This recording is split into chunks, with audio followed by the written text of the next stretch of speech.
दोस्तों, मैं जैसा आपसे वादा किया था कि मैं आपके लिए क्वेश्चन आंसर के सभी वीडियो लेकर आऊँगा। तो मैं एक दिन इसलिए रुक गया क्योंकि मैं सोचा था कि सब देख लो कि आप कौन से क्वेश्चन पूछना चाहते हैं और कौन सा मांगा आप मुझे सजेस्ट करना चाहते हैं।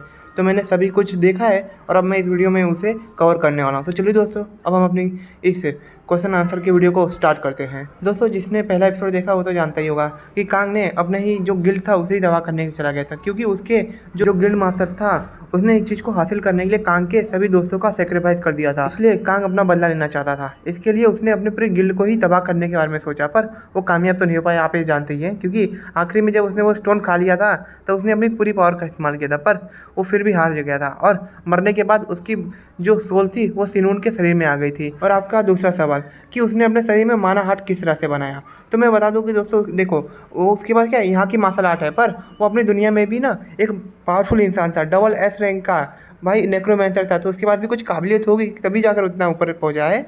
तो उसे क्या है, लोगों की हींग एनर्जी यानी जो नफरत या जो गुस्सा होता है ना, उस तरह की एनर्जी होती है हींग। और जो ये हींग एनर्जी है ना, वो मरे हुए लोगों की होती है। जैसे कब्रिस्तान में जाओ तो ऐसा नहीं लगता कि रात में ज़्यादा ठंड बढ़ गई है, बहुत ज़्यादा कभी फील होती है। उस तरह की एनर्जी को हींग एनर्जी कहा जाता है। और चाइना में ना हींग और यांग एनर्जी की दो तरीके की एनर्जी होती है। यांग एनर्जी अच्छे लोग इस्तेमाल करते हैं और हींग एनर्जी बुरे लोग। ये बस लोगों का मानना है, असल में तो अच्छा बुरा कुछ नहीं होता, ये बस नज़रिए का खेल है।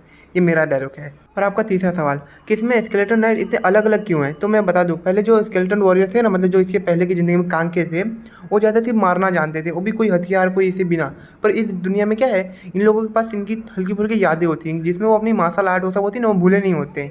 तो ये स्केलेटन वॉरियर है ना, ये अपने अंदर की जो पुरानी मार्शल आर्ट है उसका इस्तेमाल कर सकते हैं, पर सब नहीं।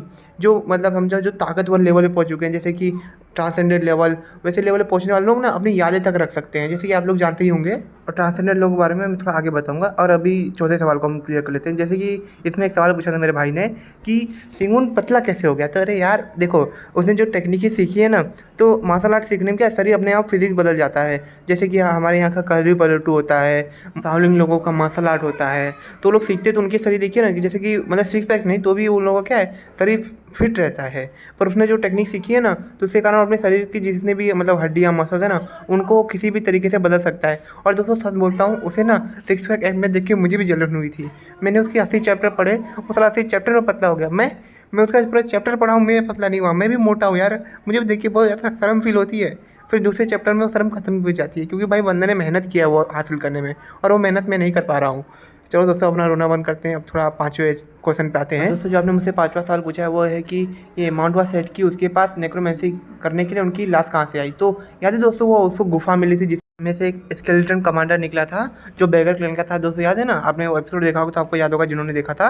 तो उससे लड़ते समय उसने नहीं कहा था कि मैं कभी किसी वो डिमोनिक सेट के लिए काम नहीं करूँगा, उससे बेहतर है कि मैं मारा जाऊँ। तो ये इनकी भी क्या है, फीलिंग यही थी कि वो कोई डिमोनिक सेट का है। तो इन्हें विश्वास नहीं हो रहा था कि इन्होंने जो माउंट वास सेट अच्छे के लिए बनाया था, आज वो डिमोनिक सेट की मदद करने लगा है। तो ये सिंगुन की बात पर विश्वास नहीं कर पा रहे थे, इसी के लिए सिंगुन ने मास्टर चुंगसो के सामने बात करके उनके सभी राजों को नहीं खोल रहे थे। इसीलिए तो सिंगुन इतनी बातें कर रहा था, वरना उसको बातें करने से क्या फ़ायदा होने वाला था।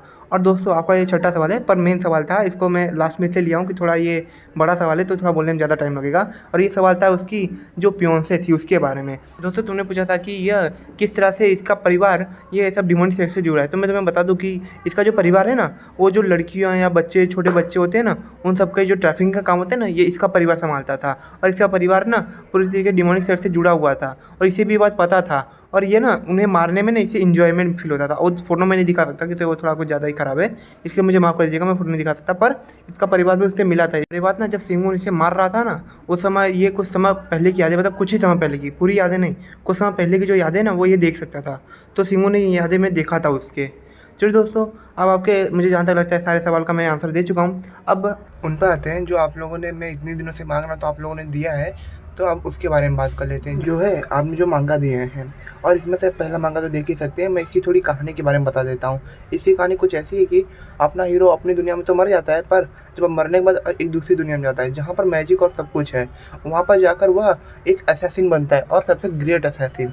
पर अब जंग ख़त्म हो चुकी है, तो असैसिन का काम भी अब वो नहीं कर सकता है, तो वो अपनी एक नॉर्मल ज़िंदगी जीना चाहता था। इसके लिए वह एक टीचर की नौकरी करने के लिए चला गया, पर वो दूसरे की पहचान पे गया था, और जिसकी पहचान पे गया था वो असल में एक विद्रोही सेना के लीडर की पहचान है। पर यही तो एक ट्विस्ट है, इसी के लिए तो इसमें मज़ा है। इसलिए दोस्तों देखो, मैंने भी ना करीबन इसके 2 एपिसोड है ना, मैंने इसके इंग्लिश में देखे हैं, तो मुझे भी बहुत ज़्यादा पसंद आया है। पर अगर आप लोगों का भी प्यार इस पर रहा तो मैं इसको करूँगा। इसके लिए जितने भी आप लोगों को नाम दिए हैं, मैं उन सभी के बारे में थोड़ा थोड़ा बता दे रहा हूँ कि आपको जो पसंद आए ना, आप बस उसमें ना मुझे कमेंट कर दीजिएगा, इस नाम का हमको मांगा दे दो, पर आपको नाम तो मुझे बताना होगा। तो चलिए दोस्तों, अब दूसरे मांगा पे आते हैं, जिसका नाम है FF क्लास ट्रांसरो। इसी कहानी कुछ ऐसी है दोस्तों कि इसमें जो अपना हीरो है, उसे इस दुनिया में बुलाया जाता है डीमन किंग को हराने के लिए। बंदा भाई कामयाब हो जाता है, वो डीमन किंग को हरा देता है। तभी सोचता है कि अब मैं जा सकता हूँ, अब मैं अपने घर वापस लौट सकता हूँ। तभी एक गॉडेस आकर कह देती कि नहीं, तुम नहीं जा सकते, क्योंकि तुमने डीमन किंग को तो हरा दिया, पर तुमने अपने ही लोगों की जान ले ली थी। तभी हम देखते हो किस तरह से सभी लोगों को मारा होता है। तभी वो बताता है कि नहीं, तुम ऐसा नहीं कर सकती। मैंने उन लोगों को इसलिए मारा क्योंकि वह मुझे ठीक से मेरा काम करने नहीं दे रहे थे, तो मैं क्या करता। तभी वो कहती कि नहीं, तुम्हें वापस जाके फिर से ट्राई करना, और उसे वापस भेज देती है। यही दोस्तों इसकी कहानी है। पर इसके बाद ये क्या बदलेगा, ये तो आप जब ये पसंद करोगे तभी मैं इसका आगे का एपिसोड लाऊंगा, और अच्छे से लाऊंगा, पूरा लाऊंगा। इसके लिए तो आप मुझे कमेंट में बताइए कि मैं कौन सा करूँ। अब चलिए दोस्तों, तीसरे पे आते हैं।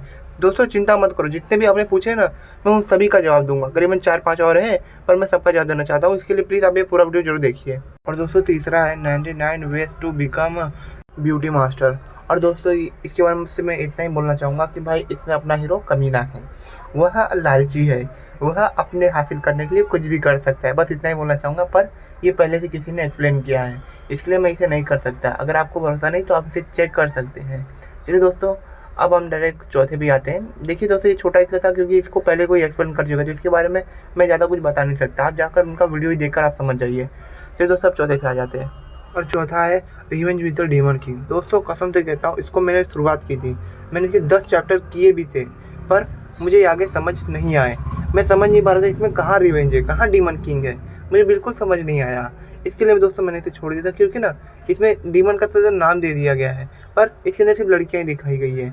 और यार देखो यार, मैं मानता हूँ कि मैं ऐसे मांगा को एक्सप्लेन करना पसंद करता हूँ जिसमें लड़कियाँ हों, हीरो थोड़ा मतलब मुफ्त टाइप का हो, पर मैं ऐसा भी एक्सप्लेन नहीं करना चाहता जिसमें सिर्फ लड़कियाँ ही हों, जिसकी कोई कहानी की कोई भाई पावरफुल हो। जैसे देखो मैंने सिंगून किया, क्योंकि उसकी जो कहानी थी ना, बंदे के पास टैलेंट था, उस बंदे के पास हासिल करने की जज्बा थी, इसके लिए मैंने उसको किया था कि उसके अंदर हाँ, कि अगर कुछ नहीं ना तो भी अगर जीरो से भी फिर से उठना पड़े तो हम कर सकें। उसे देखने से ना मुझे अंदर से कुछ फील होता था, पर इसे देखने में मुझे फील नहीं हुआ। बाकी के जो 2-3 मैंने कहा ना, उन्हें भी देखोगे तो दोस्तों मनोरंजन अच्छा है, अच्छे हैं मांगा। वो मैंने भी मतलब इंग्लिश में है ना, मैंने उन्हें थोड़ा देखा है, मतलब ज़्यादा तो नहीं दिखाते, तो भी थोड़ा बहुत देखा है। इसके लिए मैं उनको कह सकता हूँ हाँ भाई वो अच्छे हैं, क्योंकि मैंने उन्हें एक बार ट्राई किया है। पर मैं इसके बारे में नहीं बता सकता, क्योंकि इसे मैंने ट्राई किया पर मुझे पसंद नहीं है। ये मेरा खुद का ओपिनियन है, इसके लिए मैं आपको बता दे रहा हूँ कि थोड़ा समझ सकें कि मैंने जब इसको किया तो मुझे कैसा फीलिंग हुई है। तो चलिए दोस्तों, अब मैं बताता हूँ कि मैं कौन सा भी करना चाहता हूँ। ये मेरा वो पहले का एक वीडियो है जो मैं डाला हूँ करीबन 18 तक के या 15-16। अब मैं सोच रहा हूँ कि इसको पूरा कंप्लीट कर दूँ, और इसे थोड़ा कंप्लीट करने के बारे में इसलिए सोच रहा हूँ क्योंकि इस पर भी आप लोगों का बहुत अच्छा प्यार है, तो सोचा हूँ कि आपके लिए लाऊँ। इसी भी कहानी बहुत ज़्यादा अच्छी है, आप एक बार इसका वीडियो जरूर देखिएगा। मैंने इसका पहले से एक्सप्लेन करके रखा है थोड़ा बहुत। अगर आपको ये पसंद आता है तो मैं इसको जरूर करूँगा, और ये सोच रहा हूँ कि इसी को कर दूँ। इसके बाद आपके जितने भी कमेंट है ना, उन सभी को भी देख रहा हूँ, तो आप उनमें से भी अगर कोई बताएंगे तो मैं उनको भी कर सकता हूँ, तो प्लीज़ आप मुझे ज़रूर कमेंट कीजिएगा। दोस्तों मैं इसलिए आपको ये सब बता रहा हूँ क्योंकि दोस्तों सब बोलते हैं कि मैं आपका कमेंट पढ़ता हूँ, मतलब सब यूट्यूबर नहीं बोलते कि मैं आपका कमेंट पढ़ता हूँ, आपके कमेंट से मुझे बहुत ज़्यादा इंस्पिरेशन मिलती है। तो मैं कहता हूँ कि भाई अगर तुम्हें मिलती है तो बताते क्यों नहीं हो, क्योंकि अगर तुम बताओगे नहीं तो हम कोई अंतर्यामी या भगवान नहीं है कि हमें पहले से पता हो। तो इसके लिए ना मैं दोस्तों आपको ऐसा फील करना चाहता हूँ कि हाँ भाई मैं आपका कमेंट को पढ़ता हूँ, रोज़ पढ़ता हूँ, जवाब देता हूँ, तो हाँ समझता हूँ। तो अगर आपको ये पसंद आया है तो मैं हमेशा ही ना, अगर मांगा ख़त्म होने के बाद इस तरह का वीडियो ज़रूर लाऊंगा। तो प्लीज़ दोस्तों आप अपना प्यार दिखाइए और मुझे बताइए कि आपको कौन सा मांगा चाहिए। तो चलिए दोस्तों, अब हम नए मांगा में ही मिलेंगे, पर थोड़ा समय लगेगा, मतलब 1-2 दिन। थोड़ा मैं बिजी हो गया हूँ, मतलब क्या करूँ, थोड़ा खर्चा पानी चाहिए ना, इसलिए थोड़ा बहुत 1-2 दिन के लिए काम पर जा रहा हूँ, तो थोड़ा वीडियो नहीं बना पाऊँगा। पर मैं जब लाऊंगा ना, तब अब समझ जाओ 30 मिनट या 40 मिनट ऐसा ही वीडियो लाऊंगा। रोज़ नहीं लाऊंगा, पर ऐसा वीडियो लाऊंगा ना कि आपको देखने में मज़ा आ जाए, कि जब देखो तो ऐसा लगे कि हाँ कुछ देखा है। ऐसा वीडियो आप जरूर लाऊंगा दोस्तों। तो चलिए दोस्तों, अब हम नए वीडियो में ही मिलेंगे अब।